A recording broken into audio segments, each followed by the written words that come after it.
ces sodas, jusqu'à 25 morceaux par litre. Plus surprenant, il y a aussi des traces infimes d'alcool dans certains colas. Explication Perrine Bonnet, Jean-Jacques Le Garec. Dans le soda, à votre avis, qu'est-ce qu'ils mettent dedans pour fabriquer ces boissons? Oh, beaucoup de choses. on ne sait pas vraiment ce qu'on boit. Je sais pas, j'ai pas d'idée en fait. Du colorant, conservateur, qu'est-ce qu'il peut y encore avoir à l'intérieur? Ouais, plein de produits chimiques on va dire quoi. Il n'y a pas grand-chose, c'est fade, il n'y a pas de sucre. Non seulement il y a beaucoup de sucre, mais aussi des extraits de plantes, de la caféine et même de l'alcool. C'est ce que révèle une enquête de 60 millions de consommateurs qui a fait analyser le contenu de 52 sodas. Les étiquettes mentionnent pour la plupart 2% d'arômes naturels, sans plus de précision.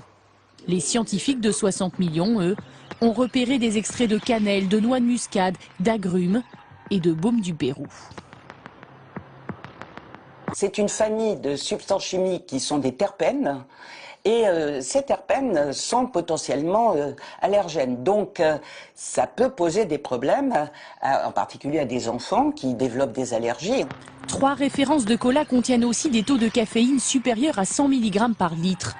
Boire 1 litre de cola revient à boire 2 tasses de café. Enfin, des traces d'alcool ont été trouvées dans 10 marques de soda.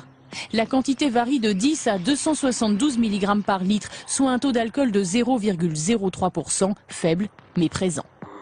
Mais le plus inquiétant reste toujours le taux de sucre, qui n'a quasiment pas diminué depuis la dernière enquête de 2005. 1 litre de soda revient à avaler en moyenne 17 morceaux de sucre. Notre feuilleton maintenant, et je vous rappelle que